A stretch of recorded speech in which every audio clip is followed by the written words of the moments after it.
What exactly is Buffett's proposed import license system, and why does he believe it can solve the United States trade deficit problem? During last week's Berkshire Hathaway shareholders meeting, Buffett issued an extremely rare warning to everyone. His exact words were, "We don't want to hold anything whose currency we think is on the verge of collapse. There may be events in the United States that make us want to hold large amounts of other countries' currencies." Keep in mind that Buffett is 94 years old this year. Our experiences couldn't be more different. We live in an era when the United States is in decline, but Buffett's entire adolescence and career growth coincided with the United States post-World War II golden age.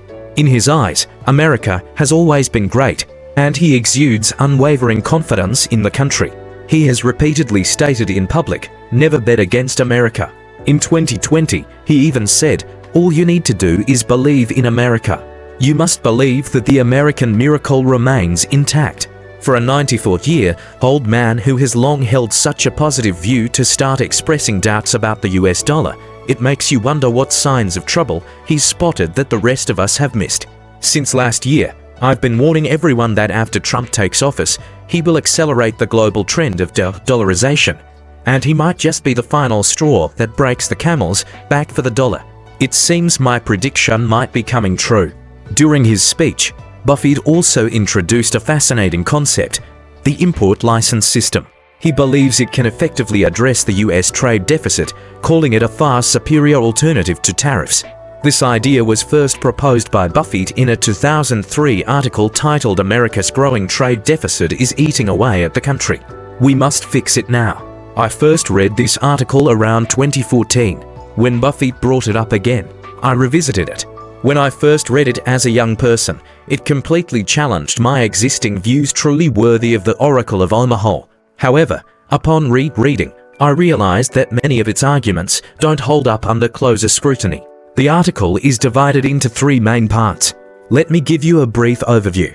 In the first part, Buffett argues why the long-standing and growing US trade deficit is a critical issue. He even backs up his claims with Berkshire Hathaway's actual investments. Buffett wrote, "Before the spring of 2002, in nearly 72 years of my life, I had never bought foreign exchange. But since then, Berkshire has made significant foreign exchange investments and still holds several foreign currencies." What prompted him to finally act on his long-held beliefs? The US trade deficit had deteriorated to an alarming degree. In other words, the country's assets were flowing overseas at an astonishing pace. How does this transfer occur? Buffett presented a hypothetical scenario. Imagine 2 isolated islands of equal size. One is called Profligate Island, representing the United States, and the other is Thrifty Island, symbolizing China. Each islander can meet their basic needs by working 8 hours a day. For a long time, both islands maintained this self-sufficient lifestyle, with each islander adhering to the 8-hour workday. However, one day, the industrious residents of Thrifty Island decided to start saving and investing. They began working 16 hours a day. While they still only consumed the food equivalent to 8 hours of work, they exported the remaining produce to Profligate Island, their sole trading partner. The residents of Profligate Island were overjoyed. They could now enjoy a full diet without the hard work. Of course, this wasn't charity, but the terms seemed acceptable to them. The Thrifty Islanders only asked for profligate bonds, denominated in profligate currency, in exchange for food. As I've said before, the US dollar isn't real wealth. It's essentially an IOU, a way to account for US Treasury bonds. Over time, Thrifty Island accumulated a massive amount of these bonds, which are essentially claims on Profligate Island's future output. Again, as I've mentioned, the interest rate on US Treasury bonds, whether 1% or 5%, doesn't really matter. At its core, it's about using one IOU to pay off another. What people really want is repayment in the form of the actual labor output of Americans. The so-called US debt crisis isn't about America's inability to pay in dollars after all. It can print dollars at will. The real problem is that the labor output of Americans can no longer cover their debts. Some wise individuals on Profligate Island sensed the impending crisis. They foresaw that if the islanders wanted to maintain their standard of living while repaying debts, or even just the interest on the mountain of debt, they would be forced to work around the clock without rest. However, the islanders paid no heed to these doomsday warnings. Meanwhile, the residents of Thrifty Island grew uneasy. They began questioning the true value of profligate islands' IOUs. As a result, the Thrifty Island government adjusted its strategy. While still holding some bonds, they converted most of them into profligate currency and used it to purchase land on Profligate Island. Eventually, the Thrifty Islanders came to own all of Profligate Island's land. At this point, the residents of Profligate Island are confronted with a harsh reality. Not only do they have to work 8 hours a day once again just to feed themselves, but also, since there are no more assets available for exchange, they need to put in additional labor to repay the principal and interest of their debts. Moreover, as all the land that was previously sold is now owned by Thrifty Island, they also have the obligation to pay rent to Thrifty Island. In essence, Profligate Island has been reduced to a colony of Thrifty Island. When I first read this story, I thought it made perfect sense and was deeply impressed. But as the years have passed, what's the real situation? Can the residents of Thrifty Island use these IOUs to exchange for land or other high-quality assets? It's just wishful thinking. In fact, even the high-quality enterprises on Thrifty Island are forced to be sold. All the IOUs that Thrifty Island has accumulated are now a burden. Furthermore, because Profligate Island can print IOUs at will, its financing cost is extremely low. With these IOUs, it has purchased a large number of high-quality assets on Thrifty Island. A typical example is the Asian financial crisis in 1997. South Korea was forced to accept the assistance from the International Monetary Fund. And what were the conditions for this assistance? The financial system had to be opened up to the outside world. At this time, Profligate Island, with its printed IOUs, has acquired a large number of South Korean banks and high-quality enterprises. Do you think Samsung is still a South Korean company? Check the share proportion of Samsung.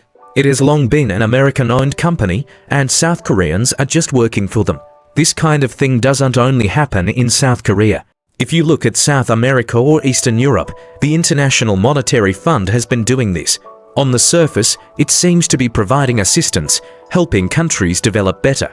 But in reality, this assistance comes with a lot of conditions. It requires the privatization of state-owned enterprises and land, and the opening up of the financial market. The main purpose is to make countries exchange their national assets for US dollars for those IOUs. In this way, Profligate Island can complete the colonization by printing money. So, it's not that Profligate Island has been colonized by Thrifty Island. Rather, it's the other way around, with Thrifty Island being colonized by Profligate Island. Buffett was completely wrong in this regard. Let's move on to the second part of the article. Buffett directly pointed out the essence of the trade deficit, which is essentially like eating away at one's wealth. I fully agree with this part. Going back to the prediction about the two islands facing the increasingly heavy debt repayment pressure, the government of Profligate Island will sooner or later adopt a highly inflationary policy, that is, increasing the issuance of profligate currency to dilute its purchasing power. After all, in their view, those profligate bonds only represent the right to claim a certain amount of currency, rather than a claim on a fixed value. In simple terms, US Treasury bonds are repaid with US dollars, so the devaluation of the US dollar can alleviate the fiscal pain within the island. However, the costs of currency devaluation and inflation have to be borne by someone. Who will bear them? It's the next generation of residents on both Profligate Island and Thrifty Island. The current generation on Profligate Island is lazy and relies on issuing bonds to sustain themselves. When it comes to repaying debts, they start to increase the issuance of currency, which leads to rising prices. Rising prices mean that the next generation will become poorer. What's even more terrifying is that this generation, due to the relatively strong purchasing power of their currency, can easily buy a large number of assets, such as real estate and stocks.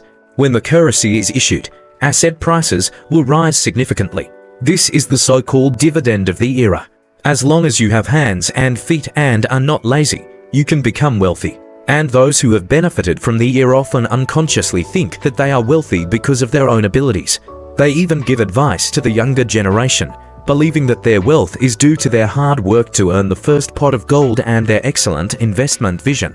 They think they are smart because they bought houses and stocks in a timely manner. But in fact, the problems faced by the younger generation are largely caused by them. When they bought houses, how much was the price per square meter? When they bought stocks, Apple's market value was only a few $100 billion, but now it has reached several trillion dollars. Can young people afford it? This is what I've been saying. The US dollar hegemony has overdrawn the future of the United States. On the other hand, the residents of Thrifty Island, in order to earn profligate currency, continuously exploit their labor, especially that of the young and the vulnerable, whose labor compensation is not guaranteed. At the same time, the ecological environment of the island is being damaged. It's like eating the resources meant for future generations. As a result, a large amount of profligate currency has been accumulated, which was supposed to be passed on to the next generation as wealth. However, the profligate currency has depreciated significantly, and in the end, the next generation gets nothing. Instead, the ecological environment on which they depend for survival has been completely destroyed. So, de-dollarization is a mission that we must accomplish for the better life of the next generation. Buffett continued to write, "What does this prediction about the islands have to do with the United States? In short, from the end of World War II to the early 1970s, the United States operated in the mode of the hard-working thrifty island, maintaining a trade surplus for many years. We continuously invested the surplus overseas, causing the net international investment position to increase from $37 billion in 1950 to $68 billion in 1970. At this time, the national net worth of the United States includes not only all the domestic wealth, but also a part of overseas assets. What's more advantageous is that, as the United States was a net creditor to the world, the combination of net investment income and trade surpluses created a self-reinforcing pool of investable funds. This fiscal situation was akin to that of a salaried worker who not only saved a portion of their paycheck, but also reinvested the interest earned from existing savings, steadily growing wealthier over time. This is the power of compound interest at work. Does this concept ring a bell? Think about China's Belt and Road Initiative. Suddenly, it becomes clear that the Belt and Road isn't what some critics claim wasteful spending or a mere display of political grandeur. Holding on to US dollars means watching their value erode. Their worth will eventually approach zero. Instead, using these dollars to acquire assets abroad and strategically position China ensures long-term development. It's a visionary endeavor aimed at benefiting future generations of the Chinese nation.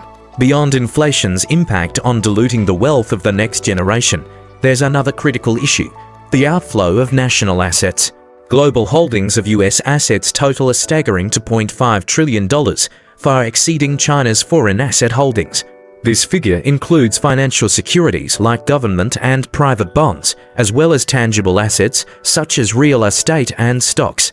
The situation is analogous to a wealthy landowner selling off parcels of their vast estate day by day to sustain consumption levels for percent higher than production, the current trade deficit. Eventually, this cycle will transform the US from a creditor reaping rewards to a debtor paying out dividends and interest to the world. The nation has fallen into the abyss of negative compound interest, where the era of prosperity is waning, and hardships are on the horizon. In a video I released last month titled "Middle Eastern Sovereign Wealth Funds Invest $1.4 trillion in America's Technological Future," I detailed how Middle Eastern countries have been acquiring key assets in the US tech sector. Many dismissed it as mere protection money paid to the US. But here's the reality. When the US military dominance weakens and it loses its unchecked influence in the Middle East, these investments won't be so easily dismissed as bribes. They'll represent legitimate ownership. Buffett further wrote that due to the US's historically exemplary fiscal discipline and formidable economic strength, the world has yet to question its ability or willingness to repay debts. Additionally, the US still possesses vast assets that can be exchanged for consumer goods. In other words, the national credit card allows for substantial overdrafts. However, every credit limit has its cap. Today, as the US's global standing declines, an increasing number of countries are losing faith in its repayment capabilities. This growing skepticism lies at the root of America's erratic and desperate behavior. It's a nation feeling the pressure and panicking. Comparing China's Belt and Road Initiative with US dollar hegemony reveals a stark contrast. The Belt and Road fosters positive compounding for China's future generations, while dollar hegemony drags the US into a cycle of negative compound interest. In the third part of his article, Buffett proposed a solution: an import license system. Here's how it works. The US government would issue import licenses to all American exporters, with the total value of these licenses matching the country's total export amount. Exporters could earn these licenses by selling goods abroad and then sell them on the open market to foreign exporters looking to send products to the US or to domestic importers. For example, if I'm an oil producer and export $1 million worth of oil in a month, I'd receive $1 million in import licenses. I could then sell these licenses to an importer or, say, a Chinese jeans manufacturer. If I sell the license for $100,000, that Chinese company could then export $1 million worth of jeans to the US. Buffett argued that this system offered three key advantages. First, it preserved market competition. Licenses would be sold on the open market, with prices determined by supply and demand. When US exports boomed, license prices would naturally drop, and vice versa, a built-in self-regulating mechanism. Second, it enhanced the competitiveness of export-oriented businesses. In essence, importers and ultimately consumers would subsidize exporters. Unlike tariffs, which funnel revenue to the government, import licenses directly injected funds into the private sector, ensuring no waste. Third, it avoided the aggressive nature of tariffs. Since the policy focused on internal market management through market forces, it lacked the confrontational edge of tariffs, reducing the likelihood of trade war retaliation. Buffett believed that after implementing this system, export-driven countries would, following some initial token protests, significantly increase their imports from the US. Take China, for instance. Currently, China exports around $140 billion worth of goods to the US annually, but imports only $25 billion. Under the import license regime, China would have three options. First, China could voluntarily purchase roughly $115 billion in import licenses on behalf of US importers to bridge the gap, effectively subsidizing American consumers. Second, China could cut back on exports to the US. Third, China could boost imports from the US. Buffett posited that the third option would serve the interests of both nations best. At first glance, Buffett's proposal might seem logical. However, upon closer examination, the system appears more flashy than functional and could potentially inflict greater harm than traditional tariffs. Firstly, the import license system causes the same harm as tariffs. Both increase import costs, which are then passed on to consumers. It's simply old wine in new bottles, no different from the damage inflicted by Trump's tariffs. Secondly, the open market sale of these licenses creates opportunities for arbitrage. Multinational corporations could easily establish so-called export-import hedge funds. For example, an American car manufacturer could produce only auto parts and export them to a subsidiary in Mexico, inflating the price in the process. If the actual production cost is $100 million, they might report it as $120 million, thereby obtaining $120 million worth of import licenses. After the parts are assembled into vehicles in Mexico, the company could set up an international trading firm in the Cayman Islands. The cars from Mexico would be sold to this firm, which would then sell them back to the American car company at a price lower than the market value, say, declaring an import value of $110 million. Through this scheme, they'd generate $10 million worth of import licenses out of thin air. Who pays the price for this? Small businesses that lack the means to engage in such arbitrage. This, too, mirrors the harm caused by tariffs. Thirdly, the import license system significantly amplifies market volatility and unpredictability. Previously, those engaged in import-export trade only had to contend with exchange rate fluctuations. Now, they must also grapple with the volatility of license prices. The cumulative risk becomes so high that many may simply choose not to do business with the United States, a consequence identical to that of Trump's tariffs. Fourthly, this system exacerbates income inequality in the United States. Given the scarcity of import licenses, importers will inevitably be selective about what they bring in. To maximize the value of the licenses, they'll favor high-margin products like luxury goods over low-margin necessities. This reduction in the import of essential items drives up their prices, effectively forcing the poor to subsidize the rich. Yet another parallel with the detrimental effects of Trump's trade wars. Finally, the import license system fails to address the root causes of the US trade deficit. The deficit stems from multiple factors: Americans' excessive consumption habits, domestic industrial hollowing out, and the overvaluation of the dollar due to its international reserve currency status. Ignoring these fundamental issues is akin to Trump's approach of applying a band-aid without treating the underlying wound. In essence, Buffett's import license proposal is nothing more than a rebranded version of tariffs. In conclusion, without his team, Buffett's economic thinking isn't fundamentally different from Trump's. Neither of them can be considered true strategic visionaries, let alone financial demigods. The myth of the Oracle of Omaha overlooks crucial context. Buffett was born to a US congressman and wealthy merchant, enjoying the privileges of both affluence and political connections from a young age. His wealth skyrocketed during the era of globalization, particularly after China joined the WTO. The surplus value generated by over 1 billion Chinese workers effectively propped up the dollar, enabling continuous US dollar over-issuance. This, in turn, triggered a global wave of monetary expansion, driving exponential growth in asset prices. It's not to downplay Buffett's acumen, but the exponential growth of his wealth wasn't solely the result of his value investing philosophy. No amount of individual brilliance could have achieved such astronomical returns. It was the historical tide that lifted his fortunes. After all, it's the times that make the man, not the other way around.